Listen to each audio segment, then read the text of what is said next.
सूरज आणि नेहा हे एक अतिशय सुखी आणि आनंदी विवाहित जोडपं होतं. सूरज आपल्या पत्नीवर नेहावर खूप प्रेम करायचा. नेहासुद्धा एका आदर्श आणि समजूतदार पत्नीप्रमाणे घराची पूर्ण काळजी घ्यायची. नेहाला लिहिण्याची आवड होती, त्यामुळे ती मोकळ्या वेळेत ब्लॉगिंग करायची, ज्यातून तिला थोडीफार स्वतंत्र कमाईसुद्धा व्हायची. तिचे बोलके डोळे आणि तिची ती नक्षीकांत सुंदर चालढाल सूरजला नेहमीच तिच्या प्रेमात पाडायची. त्या दोघांचं आयुष्य अगदी स्वप्नवत, शांत आणि समाधानात चाललं होतं. पण काही दिवसांपूर्वी सूरजच्या मनात एक वेगळाच विचार घर करू लागला होता. इंटरनेटवर ब्लॉग्स किंवा व्हिडिओ पाहत असताना त्याच्यासमोर नजरेसमोर एक अगदी वेगळी पाश्चात्य देशातील एका नवी संकल्पना आली. Sharing relationship. म्हणजे आपल्या नात्यात एका तिसऱ्या व्यक्तीला आणण्याची एक गुप्त कल्पना रम्यता. सुरुवातीला सूरजला हे खूप विचित्र आणि थरकापूर्ण वाटलं, पण हळूवारपणे त्या विचारांनी त्याच्या मनात एक वेगळीच जागा बनवली. आता त्याला अशा प्रकारच्या कथा आणि संकल्पनाबद्दल वाचायला आणि व्हिडिओ पाहायला खूप आवडायला लागलं होतं. ही त्याची एक गुप्त कौतुक आणि मानसिक तृष्णा बनली होती. सूरजला माहीत होतं की नेहा अतिशय साधी आणि सात्विक जीवन जगणारी स्त्री आहे. ती यासाठी कदाचित कधीच तयार होणार नाही. तरीही सूरजने याआधी नेहासोबत अनेकदा रोल प्ले, खेळकर मस्ती सारखे रोमॅन्टिक प्रकार केले आहेत. सुरुवातीला नेहा त्या गोष्टींना नकार द्यायची, पण नंतर सूरजच्या आवडीचा मान ठेवून ती मिश्किलपणे तयार व्हायची. म्हणूनच सूरजला कुठेतरी वाटत होतं की जर आपण नेहाशी या विचारावर मोकळेपणाने बोललो तर कदाचित तिच्या मनाच्या विचारांची पोकळी आपल्याला समजून घेता येईल. एका रात्री जेवण झाल्यानंतर सूरजने कपडे बदलले. तो फ्रेश झाला आणि खोलीत आला. काही वेळातच नेहासुद्धा खोलीत आली आणि नेहमीप्रमाणे लॅपटॉप उघडून तिचा पुढचा ब्लॉग लिहू लागली. खोलीत एकदम शांतता होती. सूरजने बेडवर हळूच हाक मारली, नेहा. नेहाने लॅपटॉप उघडून तिची नजर उचलली आणि अत्यंत लागवी मिठासाने विचारलं, काय झालं सूरज? सूरज म्हणाला, मला तुझ्याशी खूप महत्त्वाचं आणि काहीतरी सिरियस बोलायचं आहे. सूरजचा आवाज ऐकून नेहाने तिचा लॅपटॉप बंद केला, बाजूला ठेवला आणि तिच्या नशिल्या डोळ्यांनी सूरजकडे सावरून पाहत म्हणाले, बोल ना, काय झालं? ऑफिसमध्ये काही अडचण आहे का? की क्रेडिट कार्डचं बिल जास्त झालं आहे? सूरज हलकेच हसत तिच्याजवळ गेला आणि तिचा हात आपल्या हातात घेतला. त्याच्या बोटांच्या स्पर्शाने नेहाच्या काळजाची धडधड वाटली. सूरज म्हणाला, नाही ग, तसं काही नाही आहे. विषय आपल्या नात्याबद्दल आहे. पण तू आधी मला वचन दे की तू माझ्यावर रागवणार नाहीस आणि माझ्या मनातल्या विचारांना आधी पूर्ण ऐकून घ्यायचे. नेहा थोडी विचारात पडली, पण तिने होकार दिला. सूरजने आपला मोबाईल काढला आणि त्यात डाउनलोड केलेला एक अत्यंत रोमॅन्टिक आणि मादक व्हिडिओ सुरू केला, ज्या संकल्पनेवर त्याची भुरळ पडली होती. व्हिडिओ सुरू होताच त्यातील नजाकतीचा भाव आणि जवळीक पाहून नेहाचा चेहरा बदलला. तिचा उदासपणा आणि तिचा राग तिच्या लाल झालेल्या चेहऱ्यावरून स्पष्ट दिसत होता. ती रागाने म्हणाली, सूरज, हे काय आहे? तू असल्या गोष्टी कधीपासून पाहायला लागलास?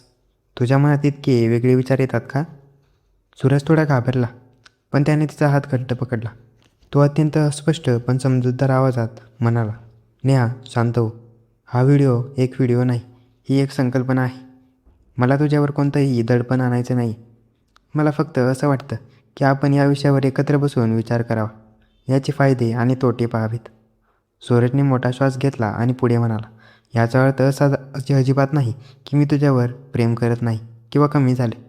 मी तुला कोणाशी शेअर करू इच्छितो, कारण हा फक्त एका खेळाचा भाग असू शकतो. मला माहीत आहे की तू जगातल्या सर्वात सुंदर सुखाची मानकरी आहे. पण आपण आपल्या आयुष्यात एका तिसऱ्या व्यक्तीला फक्त एका अनुभवासाठी आणलं आणि त्यात माझी पूर्ण संमती आहे अशी परवानगी असेल तर ती फसवणूक ठरत नाही. सूरजला आपण फक्त यावर बोलूया, मग ठरवूया की हे प्रत्यक्षात करायचं की फक्त रोलप्ले पुरतंच मर्यादित ठेवायचं. सूरजचं बोलणं संपलं. खोलीत पुन्हा एकदा भयान शांतता पसरली. नेहाने शांतपणे बसून सूरजचे बोलणे ऐकून घेत होती. तिचा राग आता हळूहळू शांत झाला होता आणि ती सूरजच्या बोलण्यात एक वेगळाच तर्क शोधू लागली होती. नेहा स्वतः एक इंटरनेट ब्लॉगर असल्यामुळे त्याला जगातील या नव्या प्रवासाच्या आधीपासून थोडीच माहिती होती. सुरुवातीला जी नेहा रोलप्लेच्या विरोधात होती, तिला आता या नव्या कल्पनेबद्दल मनात एक अनामिक ओढ आणि उत्कंठा जाणू लागली होती. तिच्या मनात विचारांची एक मोठी खळबळ माजली. सुरुवातीला ज्या कल्पनेबद्दल ती पूर्णपणे नकार देत होती, आता त्या कल्पनेत तिचा एक वेगळा तर्क दिसू लागला होता. तिने माझ्या मनात विचार केला आपल्या नात्याला एक नवीन वळण देण्यासाठी आणि सूरजच्या या गुप्त समजूत घेण्यासाठी एक संधी का देऊ नये? शेवटी सूरज माझ्यावर खूप प्रेम करतो आणि यात त्याची पूर्णपणे परवानगी असेल. त्या रात्रीनंतर त्यांच्या नात्यात एक अनामिक ओढ आणि मादकता निर्माण झाली होती.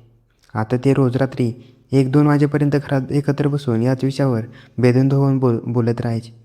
त्यांच्यातील जवळीक आता सर्व सीमा ओलांडण्यासाठी आतुर झाली होती. नेहासुद्धा आता मानसिकदृष्ट्या एका नव्या अनुभवासाठी आणि सूरजच्या परवानगीने ते एका तिसऱ्या व्यक्तीला आपल्या नात्यात समजून घेण्यासाठी घरातल्या घरात पूर्णपणे तयार झाली होती. काही दिवसानंतर तो दिवस आला.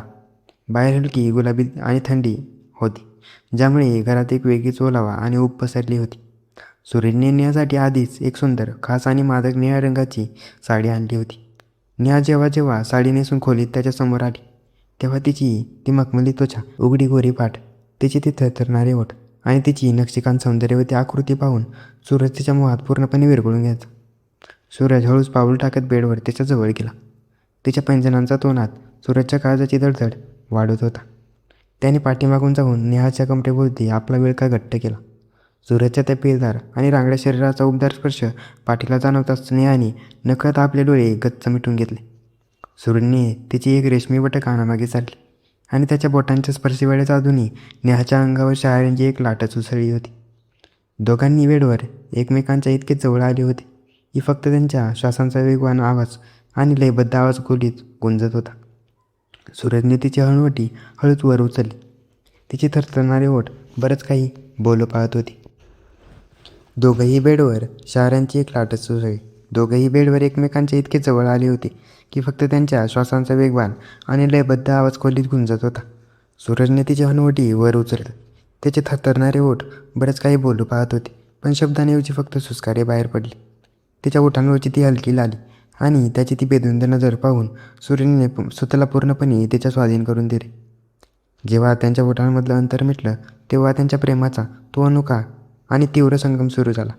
सूरजचे हात जेव्हा तिच्या पाठीवरून फिरू लागले, तिच्या खोलीत तेव्हा खोलीच्या अंधारात त्यांच्या श्वासांची उष्णता एकमेकात मिसळत गेली.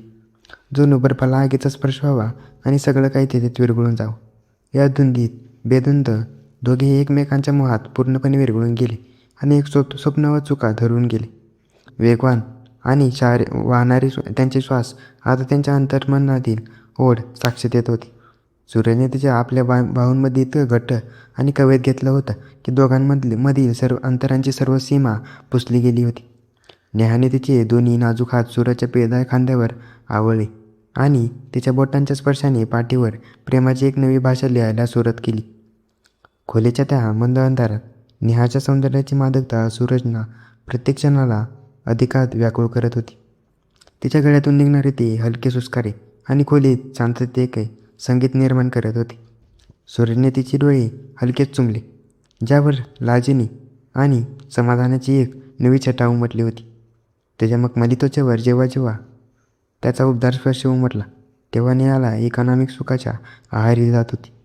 नेहा तिच्या नाजूक शरीराची जी लवचिक आणि सुंदरता, जो रांगडा अंदाज, जणू दोन आत्मे एकमेकात कायमचे विलीन होण्यासाठी धडपडत होती.